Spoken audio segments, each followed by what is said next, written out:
Style. Oh wow. Yeah, we're good to go. Yeah. We're recording. Right. So, hello everybody. Hi. This is our first IBD podcast. Great. Shall we call it IBD? Let's do that. Yeah. Okay, fine. Welcome everybody. Tonight. Let's make it a night. Okay. It's Do you want more to tell people who interesting, you yeah. are first? Right. Yeah. Of course. My name is Erik RVA. I'm an animator. I work in the creative industry. I do advertising, illustration, everything that comes my way. And I am going to be interviewing Charlie going forward, just asking questions about the IBD world. Great. Well, so I'm Charlie Lees. I'm a gastroenterologist here in Edinburgh. And I have my expertise in inflammatory bowel disease, Crohn's disease and ulcerative colitis. And as you know, Eric, a big research interest in trying to find out what causes IBD and trying to work out, in particular, how we can make the lives for people with IBD much better.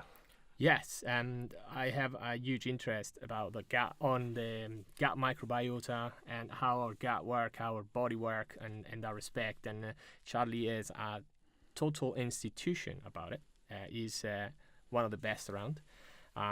Yes, Charlie pays my bills, so Full disclosure there. full Yes? disclosure there. Great. Not really though. That's I'm more at work with the study, trying to improve it and trying to help make Charlie's vision a reality.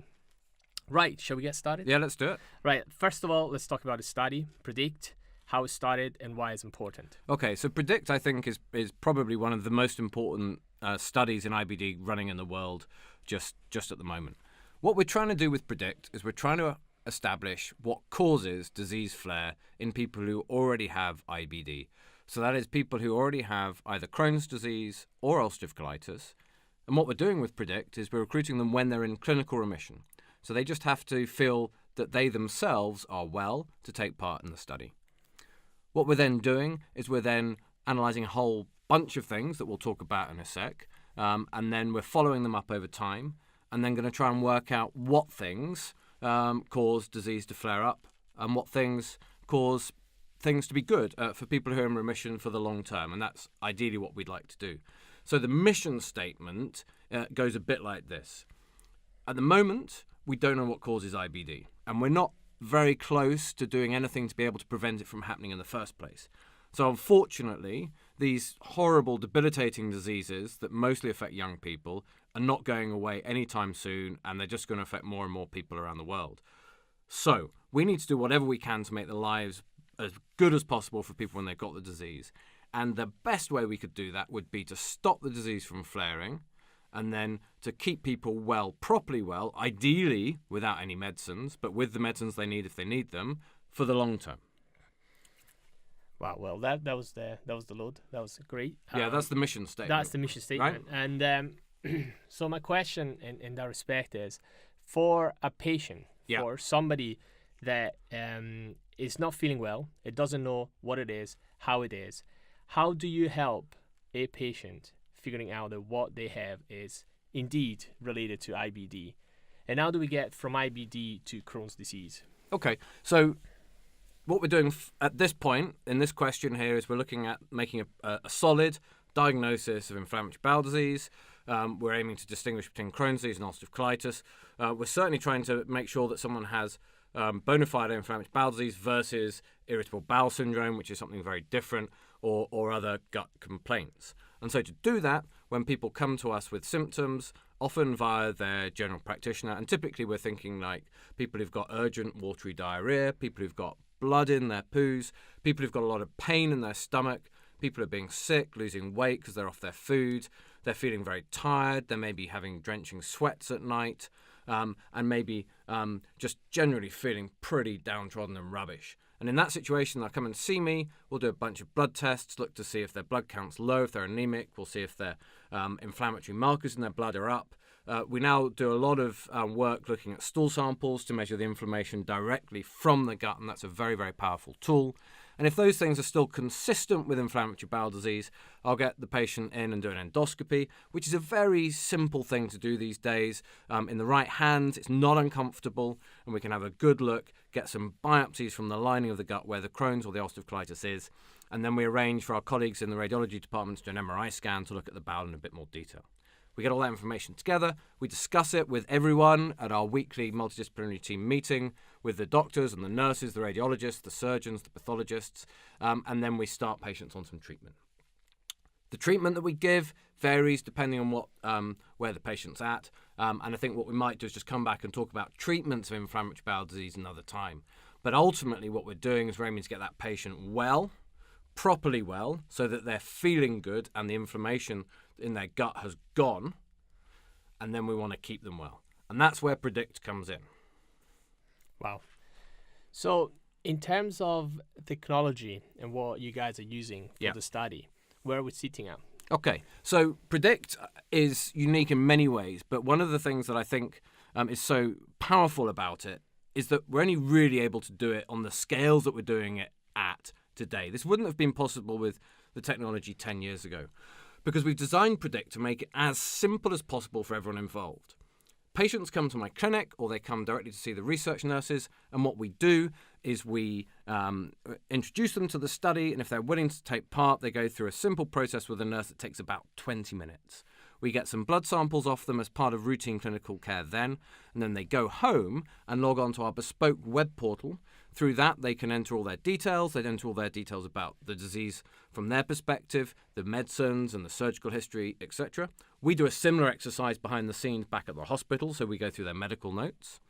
And then the patients input some validated questionnaires like their sleep, their diet, their lifestyle, travel, stress, exercise, all those different variables. There's a very detailed food frequency questionnaire talking about their diet. This is all validated online. There is now a paper food diary that they'll do over 4 days to look at everything they've eaten and weighed, and then stool samples at the end of that period. Those stool samples will send directly off to the patient, directly off from the patient to the lab, so it doesn't need to come into us, and also a saliva sample for DNA. So we'll have all that detailed information. We'll also have their DNA, which we're doing full whole genome sequencing on, which is really cool. And we're also then going to look at the stool samples for this measure of inflammation, the calprotectin, but also full sequencing of all the bugs in the gut. And my guys at the Sanger, colleagues at the Sanger, where the genome was first sequenced, then do this big sequencing exercise. We then have this huge amount of data that we then will churn through over time. So that's the starting point. And then, of course, what we need to do is follow people up. We'll follow them up every month over a period of 2 years, and then we look to identify those flares. And that follow-up is just done simply by patients logging onto the computer or on their phone or on their tablet or whatever. They do it every month, and then that gives us a quick 5-minute update on how they are. Okay, so it sounds awfully complicated at the beginning, but it sounds to me also... it sounds also to me that it actually isn't that very complicated, because from what I gather, for somebody, if I was affected by IBD or any other diseases that are studied in the study, all I have to do is come over, sign up. You would take all my samples, and then the work really is done at the back end. And from what I understand, the level of technology that you have at the moment could actually make a difference going forward. So another question is, and then we'll wrap this up as our first IBD podcast, is how long do you envision this study going forward?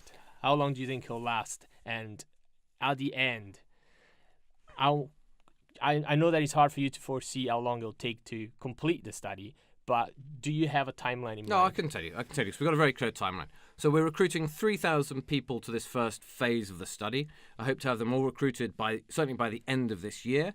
At that point, we'll do a whole bunch of really neat analyses on the baseline data set with the diet and the lifestyle and the microbiota and the genetics. Everyone then gets followed up for 2 years. So that takes us to about 3 years when the last person's finished their 2 years follow-up. And then we'll do all the analysis for the main question: what causes flare in IBD?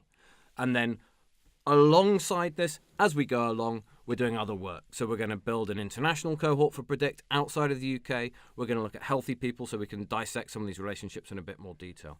So PREdiCCt is the central plank in a program of work that is going to go on for the next few years.